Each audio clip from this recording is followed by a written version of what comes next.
కాలంలో మనకు అలవాటైంది. మనం తినే కోడి, మేక, చేప వాటిని చంపి తింటున్నాం మిత్రులారా. శవాలను తింటున్నాం. శవాలను తినే వాళ్ళని రాబందులు అంటారు.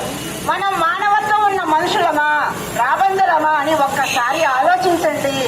ఆలోచిస్తే మీకే అర్థమవుతుంది మిత్రులారా. కొనేవి తిని ఏమైనా ఆరోగ్యంగా ఉన్నామా? 3 అంగుళాల నాలుగు కోసం 6 అడుగుల దేహాన్ని, ఒక జీవిత కాలాన్ని రోగాలు, రొస్టులు, బాధలు, కన్నీళ్లు వీటితోనే మనం జీవిస్తూ ఉన్నాం. ఎప్పుడైతే ఈ మాంసాహారాన్ని మానేస్తామో ఆరోగ్యంగా, ఆనందంగా జీవిస్తాం. ఏ జీవిని హింసించే హక్కు మనకు లేదు.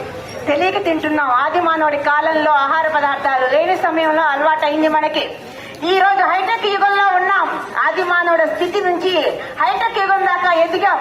మరి ఇంకా ఆహారం విషయంలో మాత్రం ఆది మానవుడిగానే ఆగిపోయాం మిత్రులారా. ఇవాళ ఎవరైతే మాంసాహారం తింటున్నారో వాళ్ళ ఆత్మ స్థితి ఆది మానవుడి స్థితి. హైటెక్ యుగంలో, ఆధునిక ప్రపంచంలో ఆది మానవుడు ఎవరయ్యా అంటే మాంసం తినేవాళ్లే. ఆలోచించండి, మంచి నిర్ణయాన్ని తీసుకోండి మిత్రులారా. మీకు అందించిన పాంప్లెట్స్ లో ధ్యానం వల్ల లాభాలున్నాయి, మాంసాహారం వల్ల నష్టాలు ఉన్నాయి. చదవండి. ఇంకా వివరాలు కావాలి అంటే అందులో ఉన్న ఫోన్ నంబర్లకి ఫోన్ చేయండి. ఏ సమయంలోనైనా సరే వివరాలు అందించడానికి పిరోడ్ మాస్టర్లు సిద్ధంగా ఉన్నారు. వివరాలు తెలుసుకుంటారని, మాంసాహారం మానేస్తారని, ఆరోగ్యంగా, ఆనందంగా జీవిస్తారని కోరుకుంటున్నా మిత్రులారా.